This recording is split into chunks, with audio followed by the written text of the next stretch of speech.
Hello and welcome back. Really good to be with you again today. Um, Yesterday, really curious to know how that was for you. A bit of a stretch, possibly. We introduced the idea of play, which for those of us who are really good at being hard on ourselves, it's going to be a bit of a stretch. But I'm here to challenge you and also to remind you that we're just playing around with all of these different concepts. There's no right or wrong way of doing this. You are dipping your toe in and experimenting with grace, and so I salute you for that. So, with that reminder in place, we're going to add another tool to the toolkit today, and this one is also absolutely fundamental. If you really want to experience the benefits of this loving reboot, if you want to come into a more loving relationship with yourself, you are going to need this tool. And it is often really misunderstood. So let's get into it and explore it a little. Because your challenge today is kindness. And I say it's often kind of misunderstood because I think there's something a bit reductive about kindness in the field out there. So if somebody says to you, "Oh, be kind to yourself," we can often think, "Oh, that means having a glass of wine in a bubble bath," and there can end up being something a bit transactional about it. That somehow we're looking out there for what's kind. Like it's a thing out there, and then it becomes a bit of a task or a to do, and then we can get into that territory that I'm sure you're getting familiar with now, which then it's something that I should do, or I should be kind, and I don't really want to, so then I don't do it, and then I end up feeling worse about myself. Happy days. These are the good games, the ways that we can really trick ourselves. So for me, I think we need a bit of a deeper understanding of what's going on in relation to kindness. And if you think about how we're raised, for most of us, we are taught as children what it means to be kind to others. That kindness to others offers that sort of social smoothing thing. It supports our belonging in social structures and systems. If we're kind, then that means we're nice, we're good, and so therefore we can belong.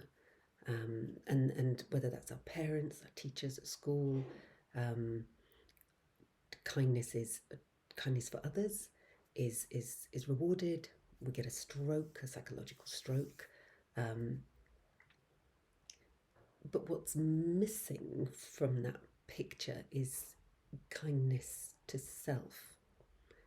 For most of us, that isn't taught to us in the same way.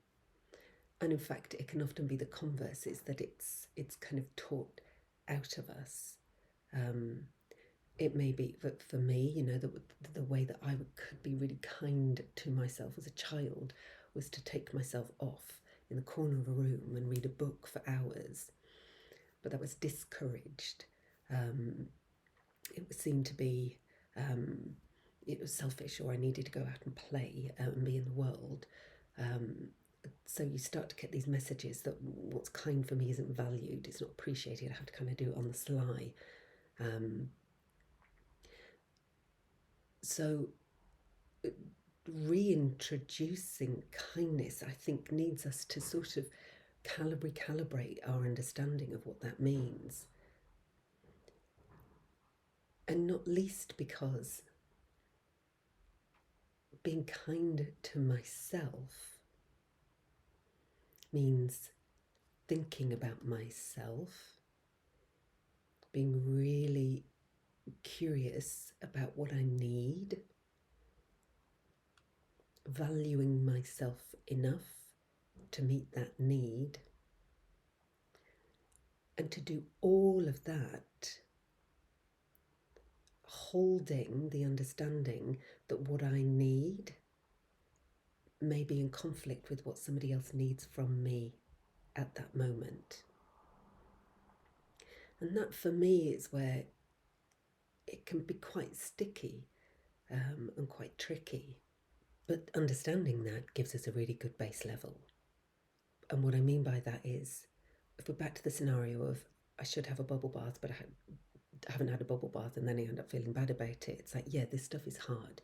It's not habitual for us. It's not kind of, we've been trained for it. So yeah, it's a struggle. It's hard. It's difficult. It's gonna potentially bring up some challenging and difficult feelings. It might be that we feel selfish, and that might be a really big taboo for us. It, being selfish, it can come as a bit of a psychological slap. Who do you think you are? Some of that energy, the shock of being selfish. So, I name that so that you know that, so that you can hold yourself with kindness as you go on this journey. But let me tell you something. You need to master kindness. You need to master the skill of going inside and inquiring, what do I need? What do I need?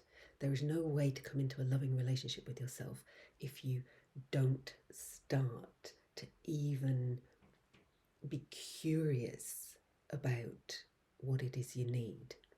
It takes time, it takes practice, but it's only when we know what we need that we can meet those needs. And it's only when we meet those needs that we can really start to care for ourselves, look after our energy, look after our resources. If we're sad, support ourselves with real love when we feel sad, when we feel giddy as a kipper, up for going out and playing. Inquiry first, meet those needs, so that we can really be in relationship with ourselves. Because that's often what's missing when we're just hard on ourselves. We're reinforcing that really we're not up to scratch. And I'm calling bullshit on that. We're all up to scratch. We've just forgotten to remember to check in. So that is your challenge for today. Find 3 moments in the day. You might want to set a reminder on your phone to kind of, randomly set some emails to just kind of check in with yourself throughout the day, however you do it. But 3 moments when you just stop, take a breath. You might want to stare out of a window, take a beat, and just ask yourself the question, what do I need right now? And kindness follows along. In what way can I meet that need right now, even in a small way? What can I do to meet that need? That, my friends, is the beginning of a burgeoning, ongoing relationship of kindness and love for self. It starts with that small act. So good luck.